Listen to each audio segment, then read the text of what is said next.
하나님 말씀은 에베소서 6장 1절부터 9절까지 먼저 보시겠습니다. 자녀들아, 주 안에서 너희 부모들에게 순종하라. 이것이 옳으니라. 내 아버지와 어머니를 공경하라. 이것은 약속이 있는 첫 계명이니 이로써 내가 잘되고 땅에서 장수하리라. 또 아비들아, 너희 자녀를 노엽게 하지 말고 오직 주의 교훈과 훈계로 양육하라.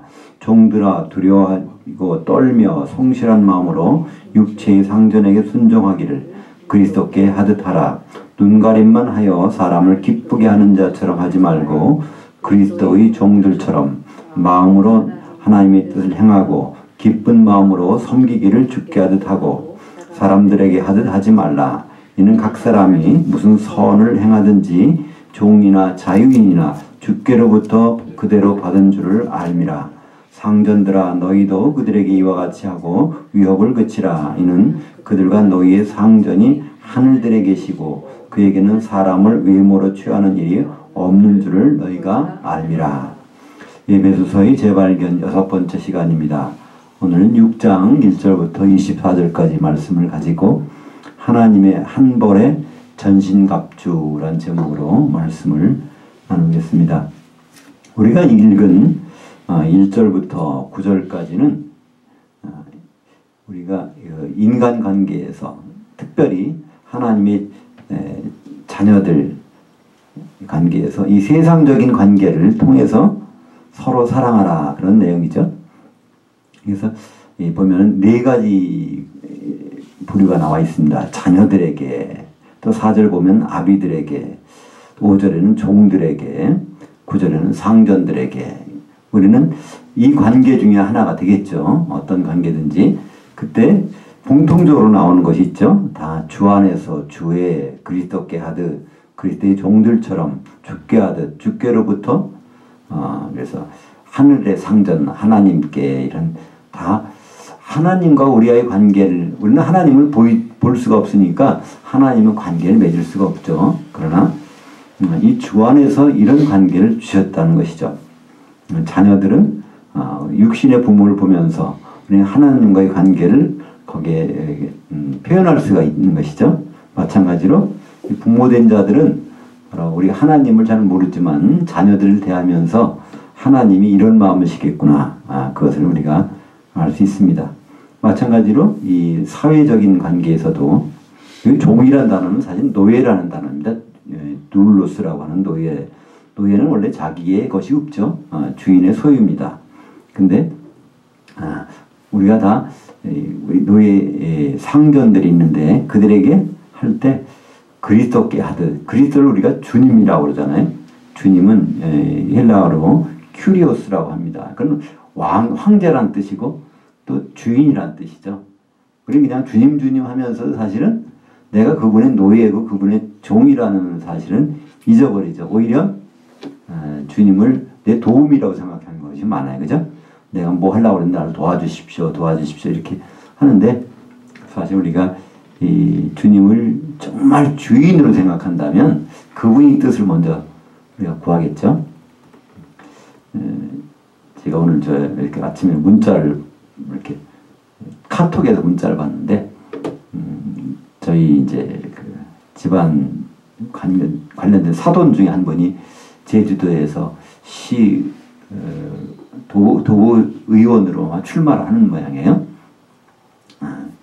그러니까 이제 거기 가족들이 가서 뭐 이렇게 선거운동을 하고 그러는데, 거기에 대해서 이 뉴욕에 있는 저희 처남이 문자를 보낸 게 있어요. 기도를 하면서 하면 좋겠다고 하면서. 근데 거기다 이렇게 돼 있더라고요. 당선되도록 기도하지 말고 주의 뜻대로 되도록 기도하면 좋겠다. 그래서 처남이 굉장히 성경적으로 번면을 하는구나, 그런 생각을 해봤습니다. 그러니까 우리는 이 세상에서 모든 일들을 다 나를 중심으로, 우리를 중심으로 하나님이 나를 도와주셔야 되는데 왜 안 도와주셔, 이렇게 생각하고 있는데, 사실은 그분은 주인이라는 거죠.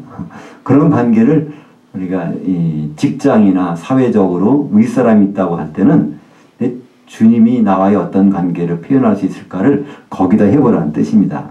그래서 주님이 세 계명을 주셨죠.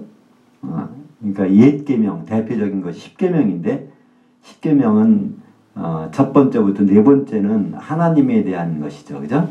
다섯 번째부터가 이제 부모를 공경하라 그래서 이제 다섯 번째부터 열 번째까지 여섯 가지가 나오는데, 오늘 1절에 보니까 그 말씀을 하고 있어요. 그러니까 주 안에서 너희 부모들에게 순종하라. 근데 여기 하나가 단서가 붙었어요. 그것도 주 안에서라는 거예요. 우리는 어떤 사람들은 그렇게 말하죠. 내가 예수를 믿고 싶은데 부모님들이 허락을 안 해서, 성경은 부모의 순종, 공경하라고 그러는데 부모 말씀을 순종하라고 되어 있는데, 그래서 난 예수를 못 믿겠다 하는 사람도 있습니다. 그러니까 부모님이 돌아가시면 그때 난 믿겠다 하는 경우도 그런 분을 봤어요. 근데 오늘 보니까 이것은 주 안에서 공경하라는 것입니다. 우선순위가 정해졌다는 것이죠. 그리고 이제 거기 보니까 내 아버지와 어머니를 공경하라. 우리가 보면요, 십계명으로 돌아가는 것 같아요. 세 계명을 줬는데 어떻게 또 여기서 십계명의 다섯 번째 계명을 지키라고 이렇게 하는가. 근데 사실은 여기 보면요, 이 에베소서는요, 모든 수신자가 복수입니다. 너희 성도들이잖아요. 근데 오늘 에베소 6장 2절에 보면 내 아버지와 어머니를 공경하라 이렇게 돼 있어요. 이로써 내가 잘되고 땅에서 장수하리라. 갑자기 여기서 단수로 나온단 말이에요. 한 사람으로 이렇게. 이것은 바로 십계명을 갖다가 그대로 지키라는 말이 아니라 십계명에 이런 내용이 있지 않은 십계명을 갖다가 인용한 겁니다. 똑같이 인용한 거예요. 출애굽기 20장 12절을 보면 내 부모를 공경하라. 그리하면 내 하나님 내 여호와가 내게 준 땅에서 내 생명의 내 날들이 길리라. 이것을 그냥 카피한 것이 에베소서 6장 2절입니다. 그러니까 우리는 십계명의 일부를 지금도 지켜야 된다는 의미가 아니라 십계명에도 이런 게 나와 있는데 이것을 어떻게 해요? 주 안에서라는 말입니다. 이제는 그죠? 그래서 십계명을 그대로 하는 것이 아니라 그걸 주님 안에서. 주님 뭐라고 그랬죠?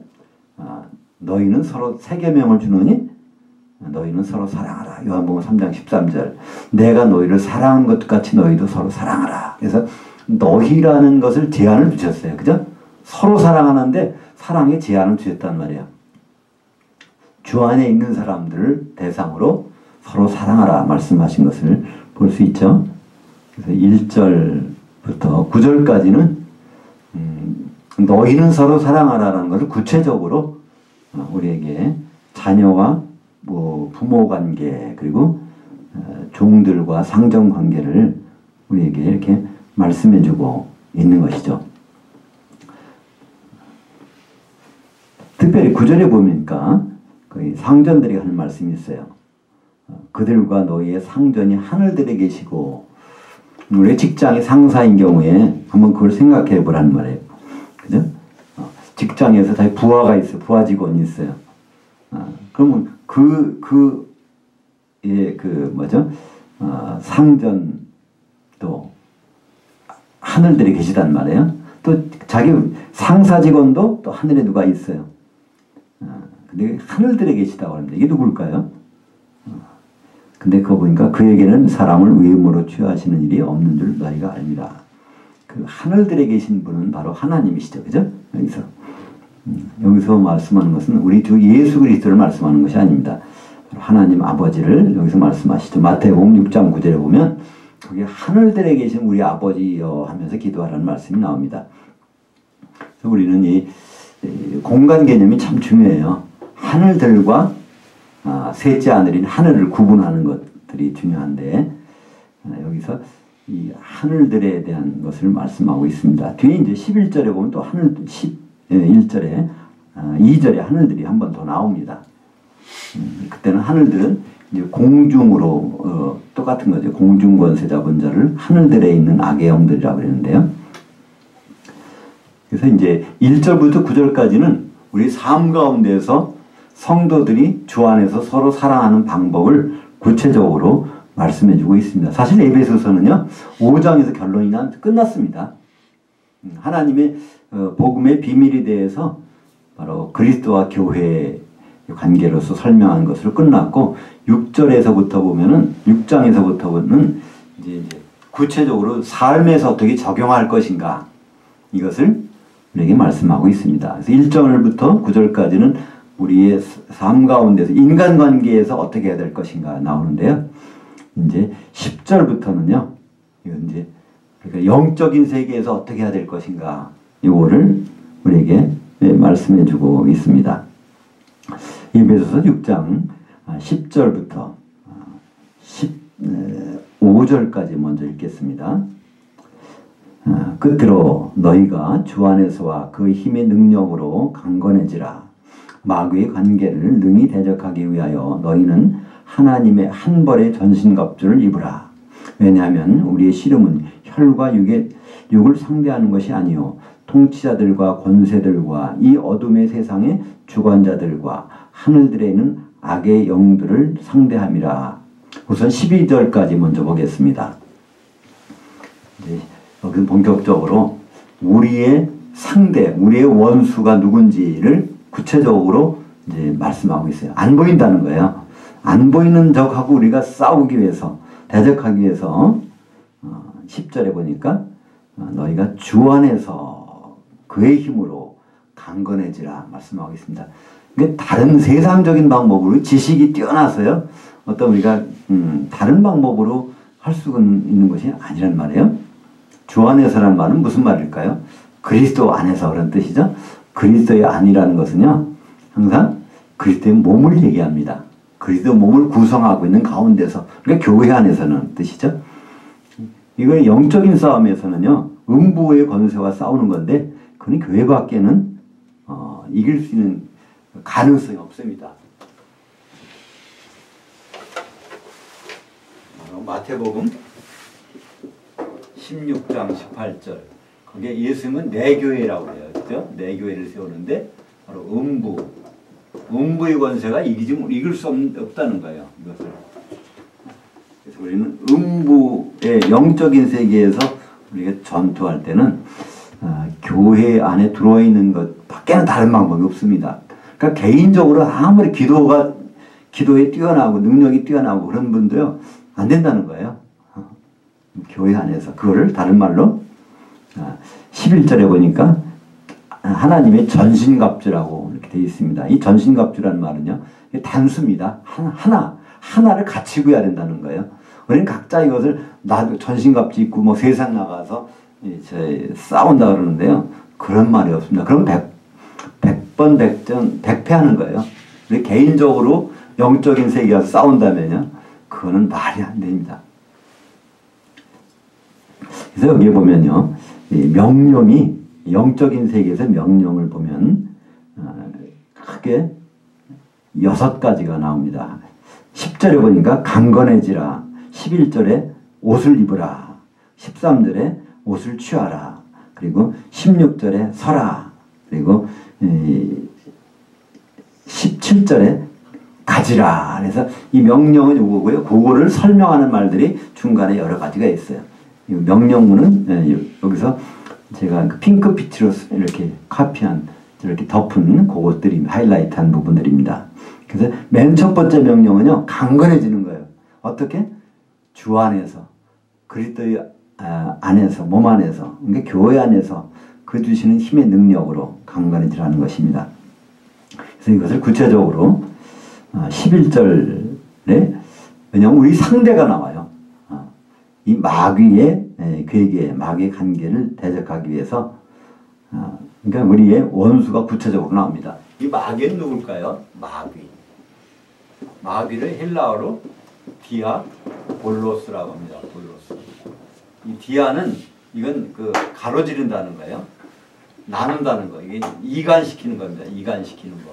볼로스는 그래서 이간시킨 다음에 다시 붙지 못하도록 쐐기 박는 거예요. 나눠서 쐐기 박는다는 뜻입니다. 결국 마귀는요, 상대가 이간시키는 거예요. 그러니까 우리 여기에서 필요한 것은 우리 각자 떨어져서는 될 수가 없다는 거예요. 우리 반대로 그러니까 한 몸이 돼야 되죠. 거기에서 그것을 하나님의 한 벌의 전신갑주, 이 글래디에이터라고 있죠. 전사들이 입는 옷을 그런 단어를 쓰고 있습니다. 그걸 입어야 된다는 것이죠. 왜냐하면 12절에 우리의 씨름은 혈과 육을 상대하는 것이 아니요. 혈과 육은 뭘까요? 우리는 사람 상대해서 싸우는 것이 아니라는 거예요. 그러니까 바로 악한 천사들하고 싸우는 것입니다. 천사들은 혈과 육이 없잖아요. 그래서 바로 통치자들과 권세들과 이 어둠의 세상의 주관자들과 하늘들에 있는 악의 영들을 상대함이라. 그러니까 우리는 보이지 않는 영적인 존재하고 싸우는 건데, 이런 싸움에서는요, 바로 이 하나님의 전신갑주, 바로 교회를 이런 말을 표현하고 있습니다. 그 방법밖에 없다는 거예요. 여기서 하늘들이라는 말이 다시 한번 나오죠. 그런 영들은 하늘들에 있어요. 정확히 말하면 어딜까요? 우리가 보면 둘째 하늘이라고 볼 수 있습니다. 첫째 하늘은 여기서 눈에 보이는 하늘이라고 하면, 둘째 하늘은 눈에 안 보이는 하늘이죠. 근데 성경에서는 첫째, 둘째를 구분한 적이 없어요. 어디에도. 그 첫째, 둘째는 한꺼번에 묶어서 바로 공존하는 하늘, 그래서 하늘들이라고 이렇게 말씀하고 있습니다. 우리 에베소서 2장 2절에서 이것을 다른 말로 표현한 걸 볼 수 있어요. 공중이라고 표현해요. 이것을요. 뭘까요? 그때 너희는 그 가운데 행하여, 에베소서 2장 2절입니다. 이 세상의 풍조를 따르고 공중의 권세 잡은 자를 따랐으니 지금 불순종의 아들들 가운데서 역사하는 그 영이라. 그러니까 우리는 공중에 분명히 이 영들이 활동하고 있다는 거예요. 이 자리도 활동하고 있습니다. 눈에 안 보일 뿐이에요. 그죠? 더구나 이 자리는 빼놓지 않겠죠? 공중 권세 잡은 자가 가장 노리고 있는 것은 바로 교회일 겁니다.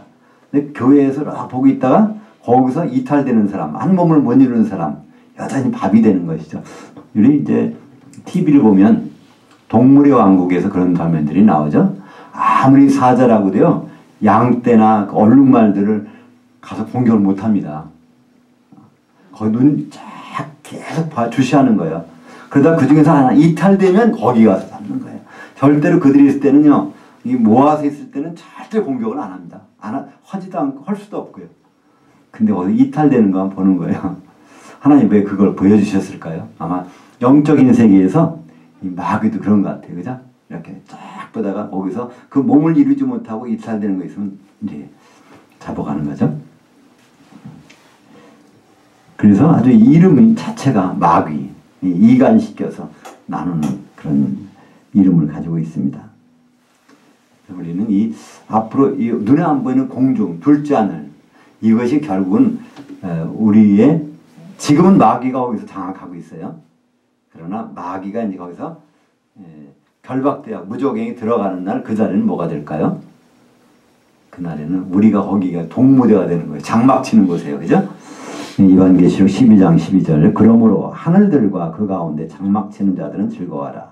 그러나 땅과 바다는 화했을진저 이는 마귀가 자기 때가 얼마 남지 않은 줄 알므로 크게 분내어 너에게 내려왔음이라 하더라. 그러니까 이 주님이 가까워오시면요, 여기서 땅과 바다, 이 땅이라는 건 교회잖아요. 교회, 바다, 이 세상이에요. 요한계시록에서. 그건 마귀의 동무대가 된다는 거예요. 오히려 그 교회가 하나님의 그 성전이어야 되는데 그들이 장악한다는 게 겉만 교회지 이거는. 그래서 거기에서 이제 하늘대에다가 장막 치는 사람, 누가 장막 칠까요? 성도들이. 그 사람들은 즐거워하라 이렇게 말씀하고 있습니다. 그래서 우리는 결국은 지금 여기서 장막 치고 있는 것 같지만 우리는 다 이 장막의 기둥들을 뽑혀가지고 주님 오실 때는 거기 가서 장막을 쳐야 됩니다. 그래서 지금 이 공중이 언제 이게 다 정리가 되냐면요, 요한계시록 16장 17절에, 그러니까 7 대접의 재앙이 쏟아지고 마지막 재앙은 어디 쏟아지냐면 이 공중에 쏟아지죠. 7째 천사가 그 대접을 공중에 쏟음에 그 음성이, 큰 음성이 성전에서 보호자로부터 나서 이르되 되었다 하시니.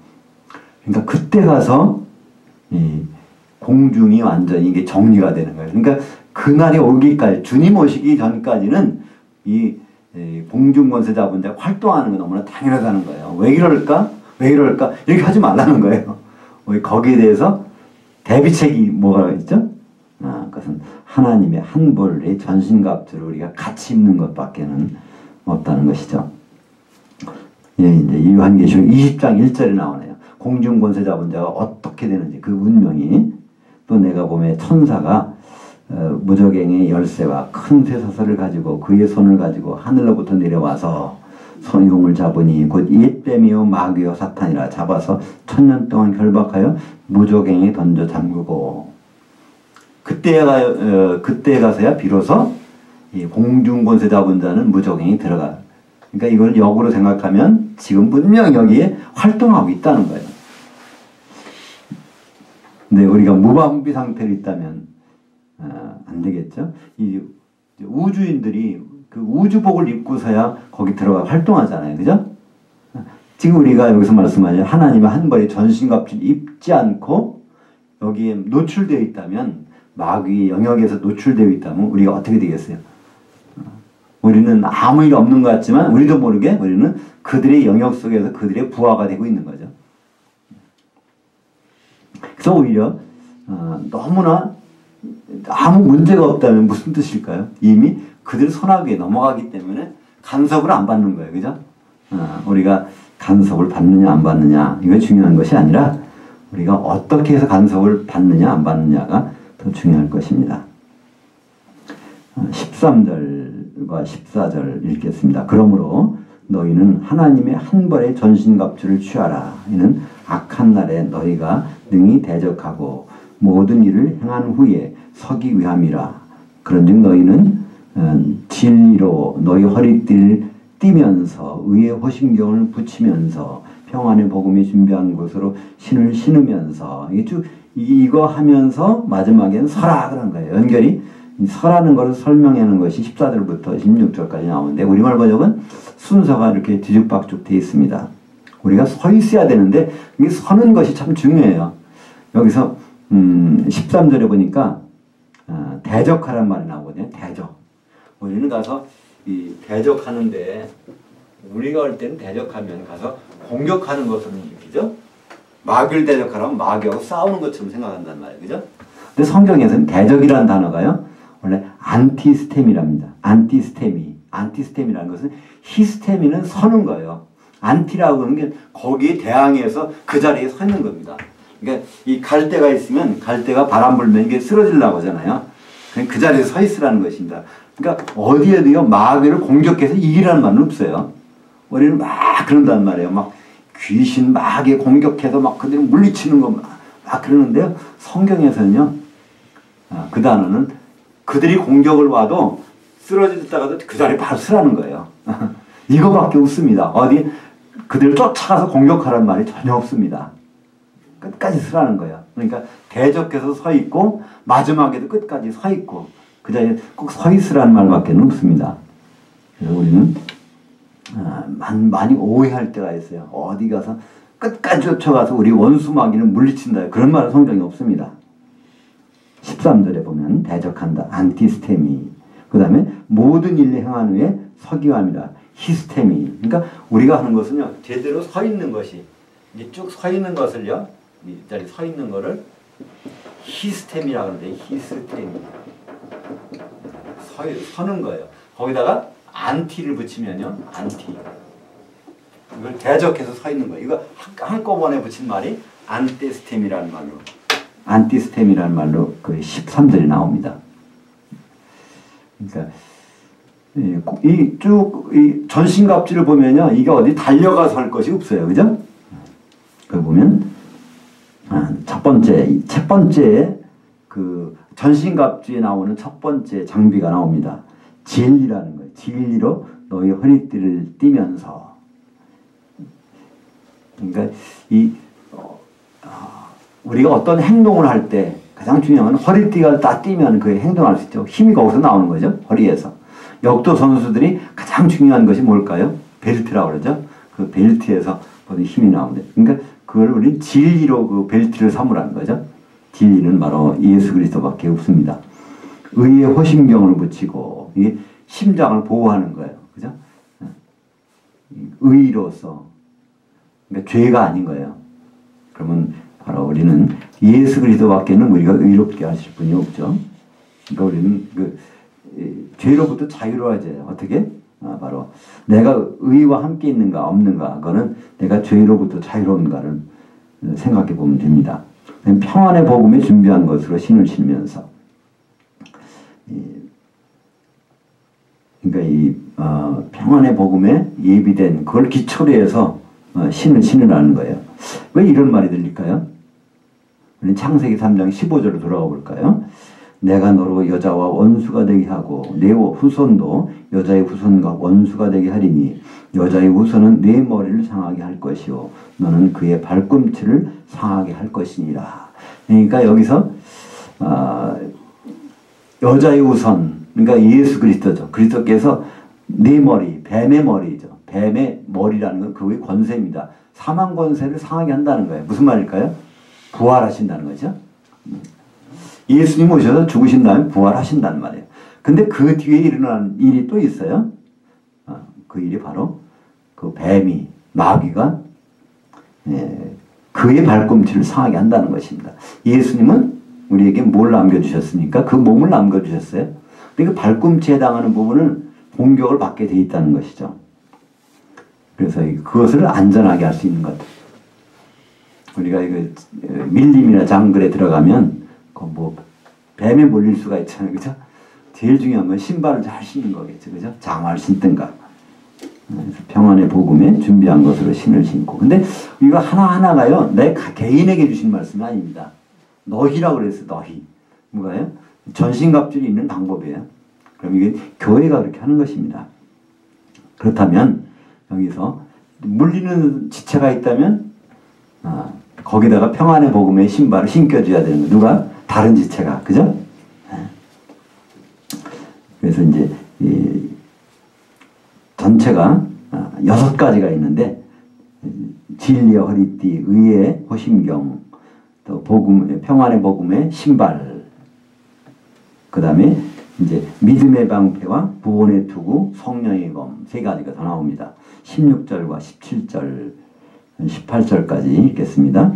모든 것 위에 능히 악한 자의 모든 불화살을 소멸할 믿음의 방패를 가지면서, 이제 그러면서 설하는 거예요. 그리고 이제 마지막에 17절 보면 이제 또 가지라는 말씀이 있습니다. 너희는 구원의 투구와 모든 기도와 간구를 통해 항상 영으로 기도하면서 그리고 이를 위하여 모든 성도들 위해 인내와 간구하는 일에 깨어 있으면서 성령의 검, 하나님 말씀을 가지라. 그러니까 하나님 성령의 검을 갖는 방법이 그게 18절에 설명이 나왔어요. 이렇게 하면서 성령의 검을 갖는 방법이에요. 그러니까 하나님의 말씀, 레마를 갖는 방법 어떻게 갖는다고요? 모든 기도와 간구를 통해 항상 영으로 기도하면서 그리고 이를 위하여 모든 성도들 위해 인내와 간구하는 일에 깨어 있으면서, 이걸 하면은 우리가 성령의 검을 가질 수 있단 말이에요. 이렇게 하면서. 그럼 여기서 17절에 보니까 구원의 투구를 쓰라고 돼 있어요. 구원의 투구. 그러니까 우리가 중요한 거는 그냥 이 머리가 공격당하면 안 돼. 그죠? 근데 우리는 바로 예수 그리스도 통해서 구원의 투구는 예수 그리스도밖에 없죠. 우리 머리 대신, 교회 머리 대신 예수 그리스도밖에 없습니다.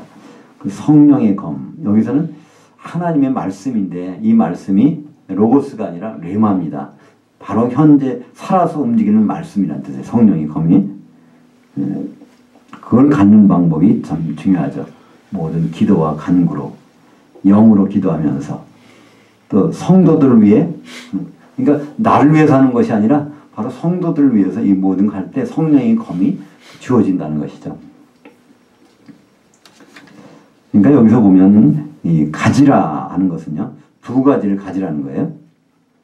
구원의 투구하고 성령의 검. 이것이 교회가 갖고 있어야 될 것입니다. 근데 요한계시록에 보면요, 그걸 갖고 있어야 되는데 그걸 안 갖고 다른 걸 갖고 있는 게 있어요. 한번 볼까요?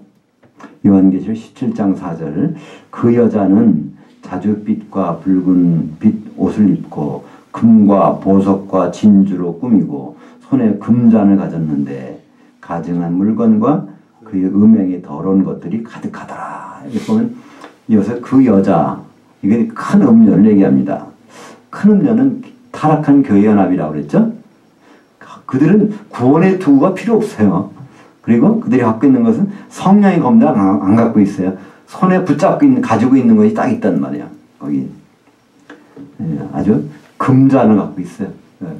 그러니까 이 세상에 호화로운 걸 다 치장하고, 그러니까 교회가 완전히 세상적인 것으로 꽉 너무나 풍요한 거예요. 금과 은과 보석으로 다 채워져.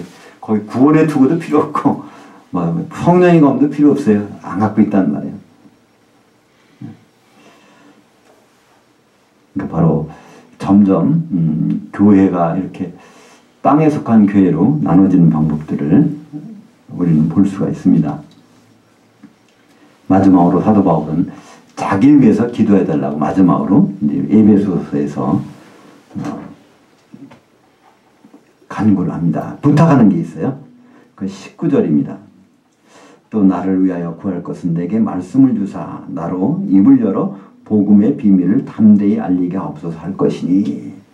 그러니까 바울이 갖고 있는 복음의 비밀, 이거를 알리게 해달라는 거예요. 그걸 기도해달라는 것입니다. 여기서 복음의 비밀이 뭘까요? 바로 한마디로 하면 에베소서 5장 32절입니다. 그죠?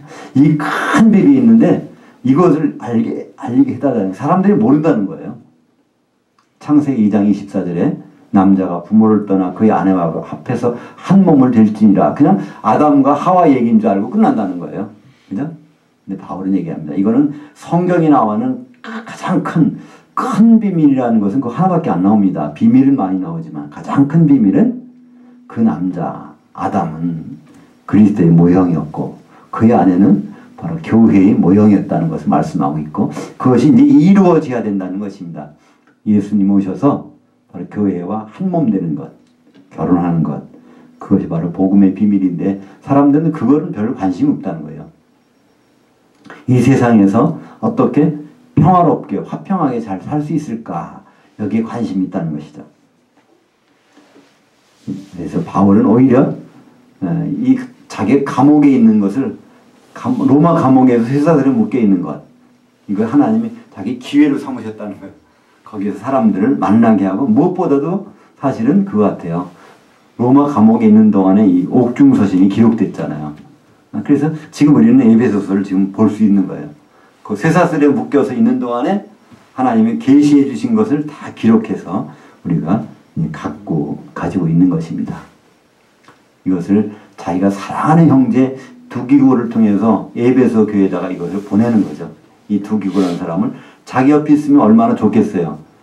자기를 수발로 들어주고, 근데 그걸 보내서 에베소 교회에 이 편지를 보내는 것입니다. 23절과 24절을 읽고 마무리하겠습니다. 아버지 하나님과 주 예수 그리스도께로부터 평안과 믿음을 향한 사랑이 너 형제들에게 있을지어다. 우리 주 예수 그리스도를 변함없이 사랑하는 모든 자에게 은혜가 있을지어다. 여기서 바로 아버지 하나님과 주 예수 그리스도께로부터 평안과 믿음을 경험한 사랑. 이 사랑은 어떤 사랑일까요? 세상에 없는 사랑입니다. 그죠? 아가페의 사랑.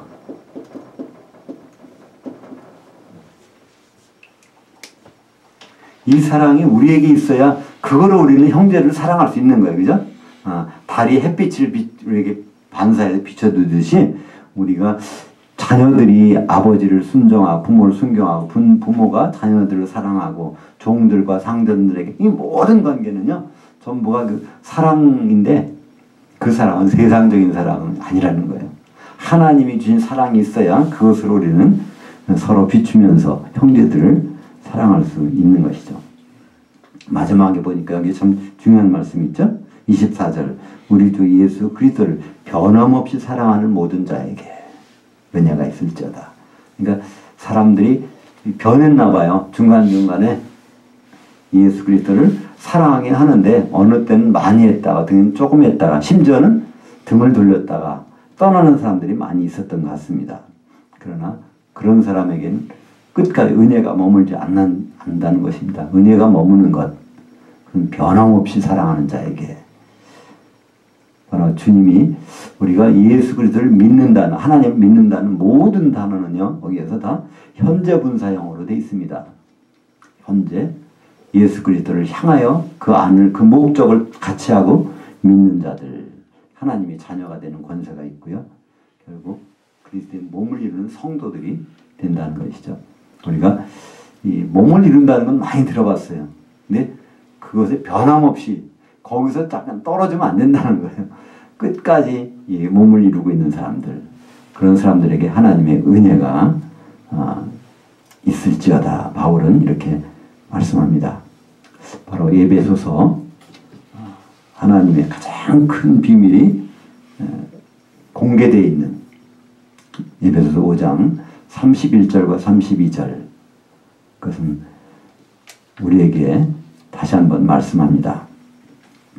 우리는 하나님의 전신갑주를 입고서 그들을 대적해야 된다는 것이죠. 하나님의 전신갑주, 이것은 바로 교회입니다. 노아 방주를 통해서는 역청으로 안팎이 발라지는 그 역청, 코페르로 발라져야 되는데, 코페르가 바로 목숨값, 피값이라는 뜻이고, 그것이 발려져 있는 것은 교회밖에 없잖아요. 그죠? 사도행전 20장 28절에 보니까 거기는 하나님의 피로 사신 교회라고 되어 있습니다. 바로 에베소 교회의 수신자가 바로 너희 성도들이듯이 이 모든 말씀은 나 개인에게 주신 말씀이 없어요. 전부가 다 하나님의 한 벌이 전신갑주를 같이 입고 같이 취하고, 그래서 이 마귀의 공격이 올 때 우리는 거기서 얼마든지 대적할 수가 있습니다. 이 대적이라는 것은 잠깐 이렇게 휘어지는 것 같다가 다시 쓰는 거예요. 오뚜기처럼 뚝 부러지는 것이 아니라 바로 그 자리에 쓰는 것. 이것이 우리가 마귀를 공격할 때, 마귀가 공격할 때 우리가 대처할 수 있는 유일한 방법이고요. 그래서 끝까지 서야 됩니다. 우리에게 하나님의 한 벌의 전신갑주를 주신 주님을 찬양합니다. 기도하겠습니다.